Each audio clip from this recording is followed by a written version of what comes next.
Magandang gabi, Luzon, Visayas at Mindanao. Narito na ang nagkakaisa at pinakamalawak na pagbabalita. Sa pangunguna ng Presidential Communications Office na kinabibilangan ng Philippine Information Agency, Philippine News Agency, Presidential Broadcast Service, Radyo Pilipinas, IBC at PTV. Mula sa PTV, ako po si Sheila Saraysay. Ihahatid namin ang mga komprehensibo at mga halagang balita mula sa iba't ibang bahagi ng bansa. Mula sa PTV, ako po si Joshua Garcia. Ito ang Balitang Pambansa. Ngayong gabi sa Balitang Pambansa, Pangulong Ferdinand R. Marcos Jr. na mahagi ng milyon-milyong halaga ng tulong at ayuda sa mga biktima ng bagyo sa Isabela, Pangasinan at Nueva Vizcaya. Pagsasaayos ng river basin sa Nueva Vizcaya at pagsasaayos ng Magat Dam kabilang sa mga plano ng Marcos administration. Proteksyon sa mga magsasaka at mangingisda laban sa kalamidad, ipinangako ni Pangulong Marcos Jr. Kawalang respeto ni Vice President Sara Duterte sa Kamara, binatikos kasunod ng tinatawag na House Security Breach. At mga climate resilient na kagamitan para sa magsasaka, binubuo ng Marcos administration. Una po sa ating mga balita, umabot sa 50 milyong piso ang ipinamahagi ni Pangulong Ferdinand R. Marcos Jr. kasama ang buong pwersa ng kanyang administrasyon sa mga magsasaka at mangingisda na naapektuhan ng sunod-sunod na bagyo. Bitbit rin ng Pangulo ang bagong pag-asa para sa maagang pagbangon ng mga biktima ng kalamidad.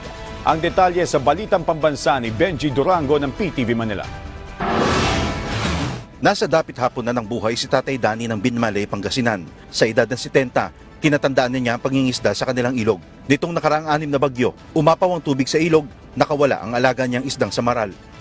Kung sana hindi nakawala, maaring nandyan din, maka 200,000 din sana. Sa palagay ko, kunti na lang ang kwan na maharvest ko. Tulad niya, madilim ang hinaharap ngayon ng mga mangingisda ng Pangasinan. Malaking bahagi ng supply ng bangus na binabagsak sa dagupan, dito naman sa Lingayen ng gagaling. Pero dahil sa climate change, hindi lang mangingisda ang nakakawawa, kawawa rin pati ang mga magsasaka. Ang binhi ng palay na ito katatanim lang ngayon. Hindi pa man daw lubusang nakakaahon sa epekto ng El Nino, binugbog naman sila ngayon ng magkakasunod na bagyo. Yung mga ari-arian nila, livelihood, yung mga alaga nila na mga hayop, mga livestocks, yung mga pananim, naapektuhan lahat yan. Bagamat pilit kinakaya ng mga taga rito ang magkakasunod na pagsubok, humihiyaw pa rin sila ng saklolo sa gobyerno. Mabigyan din kami ng pansin dito sa yung kalagayan din dito sa mga pispan namin dito sa Bimaloy na maobserbaan din sana kami dito. Hindi nagtengang kawali ang Pangulo. Dumiretso ng Lingayen ng Pangulo para tumugon sa panawagan ng mga taga rito. Galing po kaming Isabela, galing po kaming Nueva Vizcaya para tignan kung ano ang nangyari dito sa nakaraan na si Pepito na dumaan dun sa mga lugar na yun para tignan kung ano ang mga nasira sa ating infrastruktura at kung ano ang mga kailangan ayusin at baguhin. Nabuhayan ng loob ang mga magsasaka at mangingisda, kabilang na si Tatay Danny na napasama rin sa listahan ng matutulungan. Sa kabuuan, nasa 5,000 benepisyaryo ang maabutan ng 10,000 pisong ayuda. 50 million pesos ang binuhos dito para maibsan ang paghihirap ng mga taga rito. Isa lang ang sinisiguro ng Pangulo. Sa harap ng unos, hindi tayo nag-iisa. Pinasalamatan niya rin ang mga first responder ng bagyo na may malaking ambag kung bakit zero casualty ang Pangasinan. Taus-puso akong nagpapasalamat sa ating mga first responder na hindi alintana ang panganib, masiguro lamang ang kapakanan at kaligtasan ng ating mga kababayan. Yan po, yung ating mga first responder, yung mga local na official, yung ating mga LGU executives, yung ating mga police, yung ating mga iba't ibang departamento ng probinsya at yung mga national offices na nandito sa probinsya na tumulong din sa naging first responder din. Ay maraming salamat. Para sa pamahalang panlalawigan, hindi raw nila ito makakalimutan. Itong pagpunta po ni Pangulo at makita po at maipamahagi itong tulong na personal ay isa pong tatanawin po namin ng utang na loob sa kanya. Dahil sa pag-abot na ito ng Pangulo, makakapagsimula uli si Tatay Danny. Kahapon nag-uusap lang tayo, nananawagan ka, ngayon nandito ka, kasama ka sa listahan, ano masasabi mo?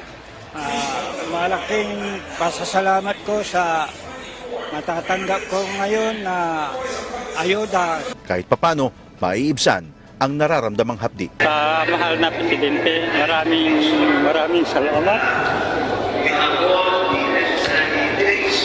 Mula sa PTV, Benji Durango, para sa Balitang Pambansa. Nag-ikot sa mga lalawigan sa Northern Luzon ang buong puwersa ng pamahalaan sa pangunguna ni Pangulong Ferdinand R. Marcos Jr. Bit-bit ng Pangulo ang tulong para sa mga magsasaka at mangingisda na naapektuhan ng kalamidad at mga proyekto na makakatulong para maibsan ang epekto ng bagyo. Ang detalye sa Balitang Pambansa ni Vel Custodio live. Vel?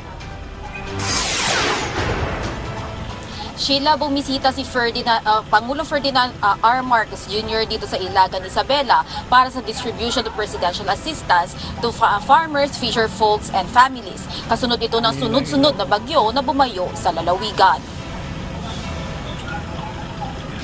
Namigay ng 10,000 pisong financial assistance si Pangulong Bongbong Marcos sa 1,500 magsasaka sa Isabela. Katuwang ang Department of Social Welfare and Development. Isinailalim sa state of calamity ang ilang bayan sa Isabela dahil sa pinsalang idinulot ng bagyong Nika, Ophel at Pipito. Mahigit 2 bilyong piso ang halaga ng pinsalang sa sektor ng agrikultura dito, habang mahigit 3 bilyong piso naman sa agrikultura sa Cagayan Administrative Region base sa inisyal na tala ng DA. Namahagi ang DA ng mga binhi para makapagsimula muli ang mga magsasaka na sinalanta ng mga bagyo.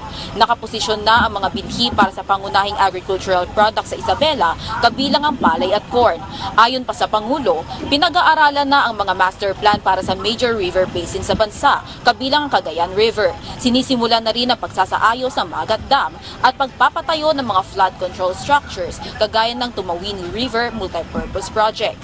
Dumalo rin sa ang ilang mga kalihim mula PCO, DA, DILG, DSWD, DPWH at DAR, habang tumanggap din ng financial assistance ang mga provincial government sa Region 2. Ang inyong pamahalaan ay lagi namang handa na tumulong at samahan kayong makabangon bilang karagdagang suporta sa inyong pagbangon. Naglaan po ng tigli 50 milyong piso ang tanggapan ng Pangulo para dito sa Isabela at sa Quirino Province. Mga kababayan, alam ko pong mabigat ang inyong iniinda. Ngunit sana hindi po tayo panghinaan ng loob. Hangad ko ang ating sama-samang pagbangon na puno ng pag-asa, pagmamahal at pagkakaisa. Muli, maraming salamat. Mabuhay po kayong lahat. Mabuhay ang Isabela. Mabuhay ang bagong Pilipinas. Binisita rin ni Pangulong Ferdinand R. Marcos Jr. ang Kabagan Isabela, kung saan nag-distribute siya ng Certificate of Land Ownership Awards at distribution of condonation and release of mortgage. Ibig sabihin, wala nang babayarang utang ang mga benepisyaryo ng agrarian reform. Mula sa People's Television Network, Vel Custodio, Balitang Pambansa. Maraming salamat, Vel Custodio. Samantala, muling tiniyak ni Pangulong Ferdinand R. Marcos Jr. na hanggang sa huli ay makakaasa ang mga nabiktima ng mga bagyo ng tulong mula sa pamahalaan at pribadong sektor para sila ay makabangon muli. Ang detalye sa Balitang Pambansa ni Kenneth Pasyente ng PTV Manila. Sinuyod ni Pangulong Ferdinand R. Marcos Jr. ang norte na kabilang sa mga naapektuhan ng nagdaang mga bagyo. Una niyang pinuntahan ang probinsya ng Nueva Vizcaya na matinding sinalanta ng bagyong Pepito, kung saan bitbit ng Pangulo ang cash assistance mula sa Office of the President na nagkakahalaga ng 50 million pesos. Ayon sa Pangulo, magagamit ito ng mga piling benepisyaryo para sa kanilang pagkukumpuni ng nasirang mga bahay at iba pang ari-arian. Bawat pamilya may sari-sariling pangangailangan na hindi kasama sa food pack, hindi kasama sa medical kit, hindi kasama doon sa mga aming binibigay. Kaya magbibigay kami ng cash para doon sa mga naging biktima para meron silang gamitin para makabili kayo ng inyong mga pangangailangan. Bukod pa rito ang 2.5 million pesos mula naman sa DSWD para sa Assistance to Individuals in Crisis Situation Program kung saan nakatanggap ng tig 5,000 piso ang nasa 500 benepisyaryo. Nanguna rin ang Pangulo sa pamamahagi ng mga family food pack mula sa DSWD para sa nasa 1,000 benepisyaryo. Bagay na siniguro niyang magpapatuloy hanggang makabalik ang mga apektadong residente sa kanilang mga tahanan. Pinatitiyak din ng punong ehekutibo na dapat sapat ang supply ng mga FFPs sa pamamagitan ng whole-of-government approach at sa tulong na rin ng mga pribadong sektor. Kaya't importante na sapat ang aming supply, patuloy ang aming pag-produce nito. Dahil nga, inaalala ko lagi, sa dami ng dumaan na bagyo, sa dami ng mga naging biktima, ay nahirap naman, maubusan tayo dito. Kaya po, ito lahat ay pinagsasama-sama natin kasi ang aming gagawin ay mula ngayon, we will continue to distribute itong relief goods hanggang hindi na nangangailangan ang ating mga kababayan, ang mga tiga-Biskaya. So tuloy-tuloy yan hanggat makabalik na kayo sa kayong tinitirahan at meron na kayong kaya na ninyong bumalik sa dati ninyong buhay. Sa ngayon, ina-assess na ng DA ayon sa Pangulo ang pinsalang iniwan ng bagyo sa probinsya pagdating sa agrikultura para maikasa na ang tulong na ibibigay sa mga apektadong magsasaka. Hihilingin namin sa local government kung gagawa tayo ng listahan ng magiging farmer beneficiaries dahil kailangan natin bigyan ng assistance. Ang assistance, meron tayong cash assistance para sa mga farmer, para sa mga magsasaka. Meron din tayong non-cash. Ininspeksyon din ng Pangulo ang bypass road sa Bambang Nueva Vizcaya na nagtamo ng 15.5 million pesos na halaga ng pinsala, kung saan ipinag-utos ng Pangulo ang agarang pagkukumpuni nito at nais niyang mas maging matibay ang istruktura para hindi na masira pa sa mga darating na bagyo. Mula PTV, Kenneth Pasyente, Balitang Pambansa. Aabot sa higit 700 milyong pisong halaga ng tulong, serbisyo at programa ang inihandog ng pamahalaan sa ikinasang Bagong Pilipinas Serbisyo Fair sa Calbayog City sa Samar. Pinangunahan ni House Speaker Martin Romualdez ang programa na magtatagal hanggang bukas. Ito na ang ika-25 BPSF caravan na inilunsad sa bansa at bagamat huli na ito para sa taong ito, tuloy-tuloy pa rin naman ang rollout ng programa sa 2025. Sa 2 araw na BPSF caravan sa Samar, inaasahang papalo sa 60,000 beneficiaries ang makikinabang. Bukod sa mga serbisyo, may libreng concert din na hatid doon. Ayon kay Speaker Romualdez, tuloy-tuloy ang pagbibigay nila ng tulong sa ilalim ng BPSF. Alinsunod na rin sa kautusan ni Pangulong Ferdinand R. Marcos Jr. na ilapit dapat ng gobyerno ang mga serbisyo at programa sa mga Pilipino. Itong programa na to na Bagong Pilipinas, ito talaga ang pinag-isipan pa natin mga tagal ni President Ferdinand R. Marcos Jr. Siguro naalala mo noong nangampanya siya. Parati siya naglilibot sa buong Pilipinas. At sinabi daw niya, bawal na maghirap ang Pilipino. Ayaw na may nagugutom. Ayaw niya na nahihirapan ang mga Pilipino. Kaya dapat yung gobyerno, yung serbisyo, programa ng gobyerno, kailangan ibaba sa taong bayan. Kaya nandito po tayo sa Bagong Pilipinas Serbisyo Fair. Tinutugunan na ng Department of Health at mga lokal na pamahalaan ng pangangailangan sa sexual at reproductive health ng mga kababaihan at mga buntis. Ang detalye sa Balitang Pambansa ni Ale Reyes ng Philippine Information Agency, Eastern Visayas. Mas pinalakas at pinahusay ng Department of Health ang serbisyo at pasilidad para sa pangangailangan sa sexual and reproductive health, lalo na para sa mga kababaihan at mga buntis sa oras ng kalamidad.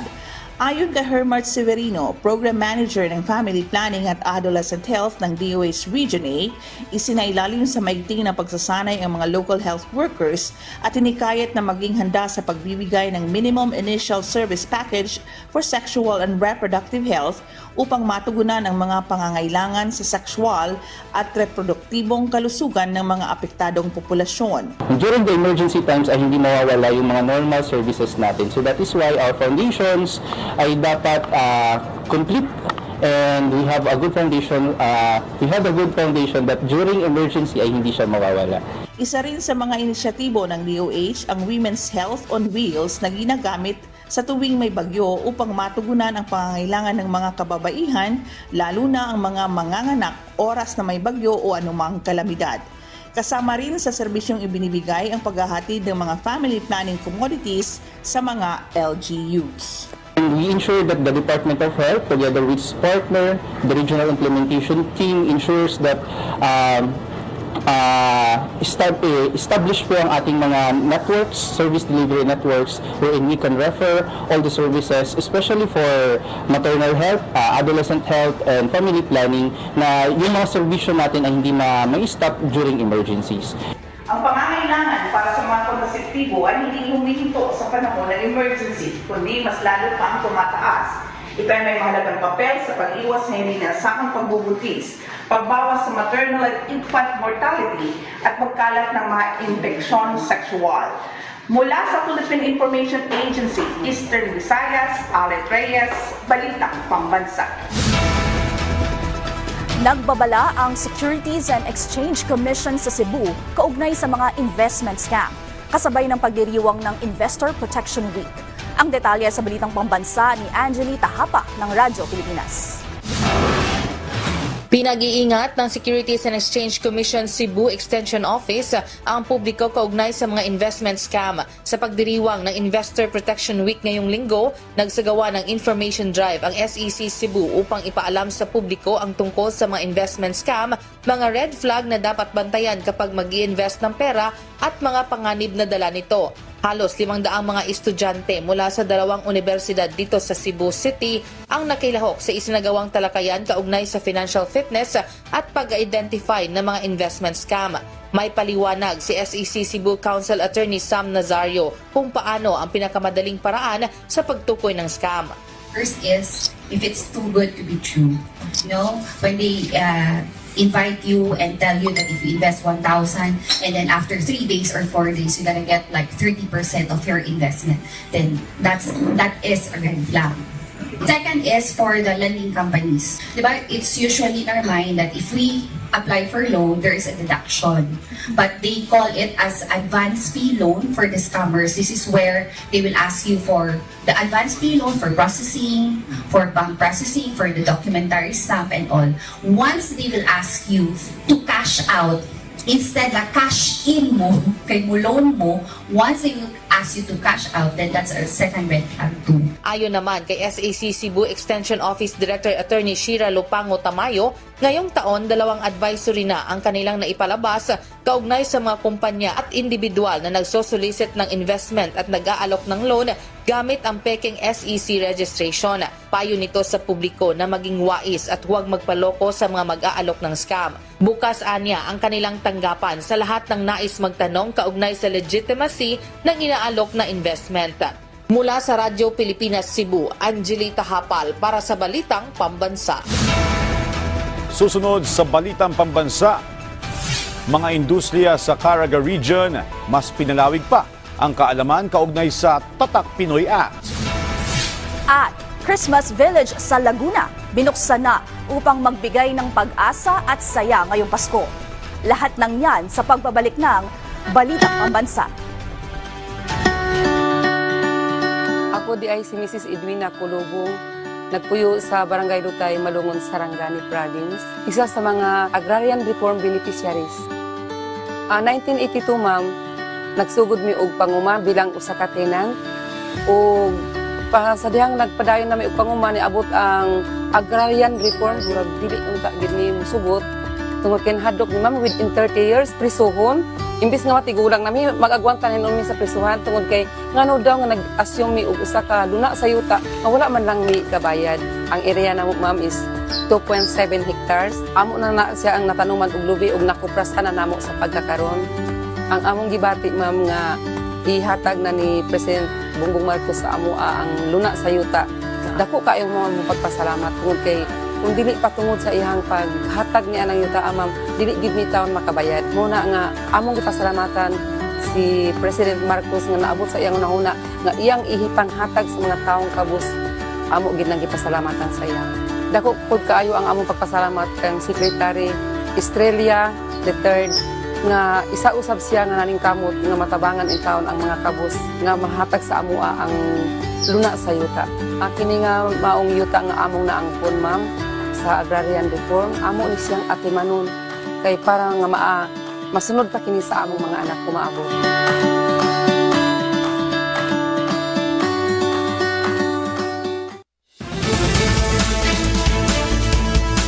Sa Pilipinas, mataas ang demand for silk. Pero 10% lang nito ang nasusupply ng bansa.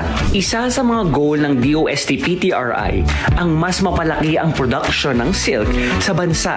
I-ready na mga OOTD cause I'm gonna be taking you with me para alamin kung paano nga ba pinoproduce ang silk dito sa bansa. Dito lang yan sa Siyan Sikat Season 5.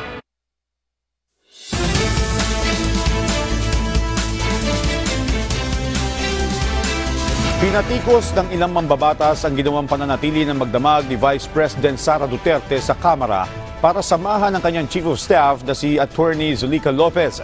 Ang detalye sa Balitang Pambansa ni Rod Lagusad Live. Rod? Joshua, sa kasalukuyan ay nananatili pa rin sa Kamara si Vice President Sara Duterte. Kasunod pa rin to ng kanyang pagbisita sa Kamara sa kanyang Chief of Staff na si Attorney Zulica Lopez na nakadetain ngayon sa kamababang kapulungan. Kawalan ng respeto sa institusyon. Ito ang binigyang diin ni House Committee on Good Government and Public Accountability Chairperson Representative Joel Chua sa ginawang pananatili ni Vice President Sara Duterte sa Kamara kahit tapos na ang visiting hours. Ito'y matapos na bisitahin ng pangalawang Pangulo ang kanyang Chief of Staff na si Attorney Zulica Lopez na na-cite in contempt sa nagpapatuloy na investigasyon ng Kamara sa naging paggamit ng confidential funds ng OVP. Lack of respect in the institution. Nakikita naman po natin na parang kung kailan lang niya gusto, kung ano lang ang gusto niya, yun lang ang gagawin niya. In fact, ngayon, sinabihan siya na, kagaya kanina, naririnig ko kay Sergeant at times, sinabihan siya to leave the office of Congressman Pulong, pero hindi pa rin niya sinunod. Anya bilang opisyal ay dapat maingat sa mga ginagawa, lalo't anya nagpapakita ito ng karakter ng isang tao. Ayon pa kay Chua, sana ay magbigay o maibigay ng pangalawang Pangulo ang respeto lalo na sa mga ordinaryong mga tao. Dagdag pa ng mambabatas, maituturing na high profile si Duterte lalo't ito ang pangalawang Pangulo, kaya isang security risk ito para sa Kamara. Ayon naman kay House of Representatives Sergeant at Arms Napoleon Taas, matapos ang visiting hours ay hindi umalis si Duterte at nanatili sa opisina ng kanyang kapatid na si Representative Paulo Duterte. Ito'y kahit pinapatay ang supply ng kuryente dito kapag walang pasok. Ngunit sa kabila nito ay nanatili pa rin ang pangalawang Pangulo ng magdamag. Wala ho kaming narinig na complaint dahil I would assume dahil napagsabi, hindi naman kami nagkulang ng pag-remind. Sinabi ho namin na baka uminit at sana ho maintindihan ninyo dahil policy ho sa house ito para makaiwas tayo sa aksidente at makatipid din po tayo ng kuryente. Bago dito, ayon kay Representative Chua, nagpadala ng liyam ang pangalawang Pangulo na nais nitong samahan si Lopez sa detention facility. Ngunit hindi ito pinayagan dahil hindi naman siya detainee.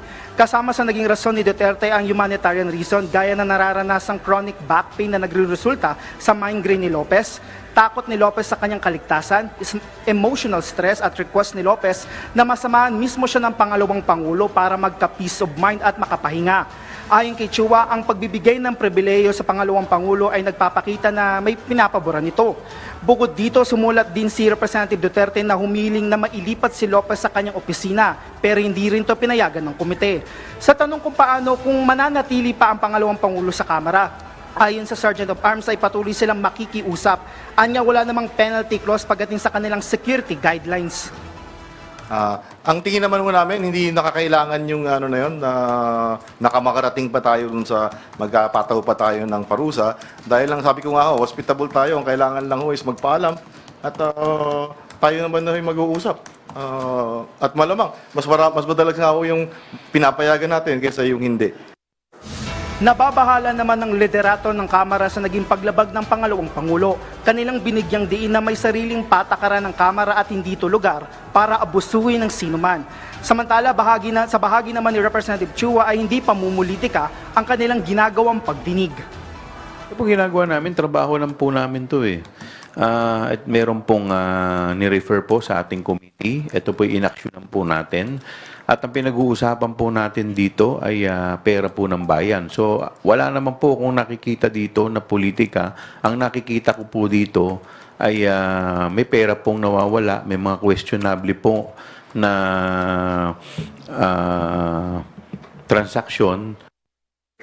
Joshua, sa darating na Lunes, ang kasunod na pagdinig ng komite kaugnay pa rin ang paggamit ng OVP sa kanilang confidential fund. At sa Lunes rin magtatagal ang una ng ipinataw na detention para sa kanyang Chief of Staff ni si Atty. Zulaika Lopez.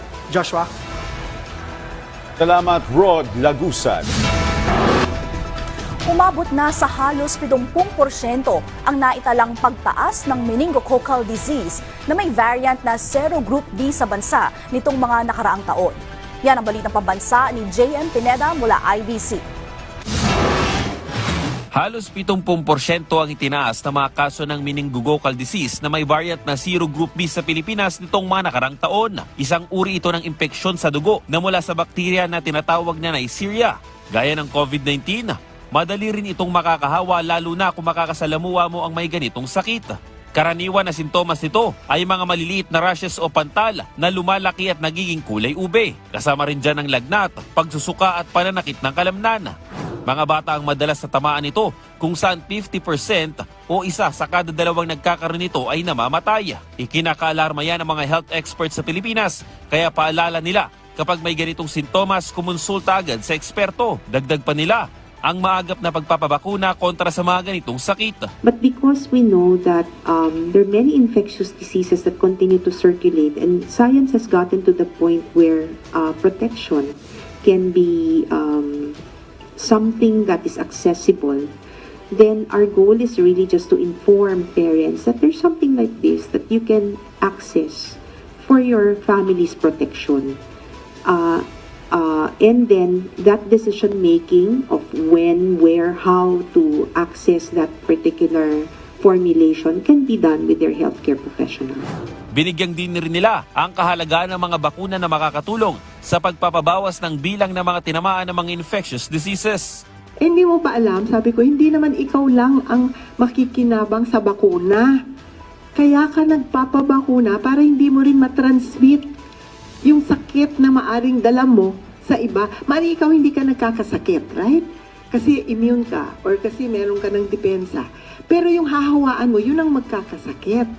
Tinitiyak naman nila na isusulong ang mga ganitong programa hanggang sa maging parte ng National Immunization Program o NIP ng pamahalaan ang pagpapabakuna laban sa meningococcal disease. Mula sa IBC 13, JM Pineda para sa Balitang Pambansa. Sa kabila ng sunod-sunod na kalamidad, tuloy na tuloy pa rin ang Kapaskuhan. Isang Christmas village sa Laguna ang binuksan na upang magbigay pag-asa at saya ngayong Pasko. Ang detalye sa Balitang Pambansa ni Maine Odong ng PIA Calabarzon. Ramdam na ang simoy ng Kapaskuhan sa lungsod ng Calamba, Laguna matapos pailawan ang makukulay at naglalakihang Christmas decoration sa Jose Rizal Plaza at Calamba City Hall. Mahalaga para sa pamahalang lungsod na maipagpatuloy ang taunang tradisyon tuwing Kapaskuhan upang ipaalalang buhay pa rin ang diwa at saya ng Pasko. Yung po tinatawag nating mensahe po ng pagtutulungan, pagkakaisa at sa maliit o malaking bagay yung kabayanihan, no, ay pinapakita at sinasabuhay po ng bawat isang Kalambeño. Tampok sa Paskuhan ang higanteng Christmas tree at mga iconic landmarks sa mga bansang binisita ni Dr. Jose Rizal. Kompleto rin ang Paskuhan sa mga rides at food fair na swak para sa full holiday experience kasama ang pamilya at barkada. Napakaganda po ng maraming design, lalo na po dito sa City Hall, sa peryahan, at saka po dun sa mismong pa-Christmas tree nila, lalo na po dun sa may fireworks. Kung naghahanap ng Christmas destination, bisitahin na ang Paskuhan sa Calamba araw-araw simula alas 5:30 ng hapon hanggang alas 12 ng gabi. Ang Kapaskuhan ay panahon ng pagmamahalan at pagkakaisa. Kaya't sa kabila ng sunod-sunod na kalamidad, mahalagang may pagdiwang pa rin ito ng kasamang pamilya at may panibagong ningning ng pag-asa. Mula sa Philippine Information Agency, Calabarzon, May Nodong, Balitang Pambansa. Pilipinas, 33 days to go at Pasko na. At dyan po nagtatapos ang 30 minutong ulat sa bawat sulok ng bansa. Samahan niyo kami muli mamayang alas 9:30 ng gabi para sa updated at pinalakas pang balitaan. Mula sa PTV, ako po si Joshua Garcia. Ito ang pinalawak na puwersa sa pangunguna ng Presidential Communications Office, kabilang ang Philippine Information Agency, Philippine News Agency, Philippine Broadcast Service Radio Pilipinas, IBC at PTV. Mula sa PTV, ako naman po si Sheila Salaysay. Hatid sa inyo ang komprehensibong paghimay sa mahalagang usapin dito lang sa Balitang Pambansa.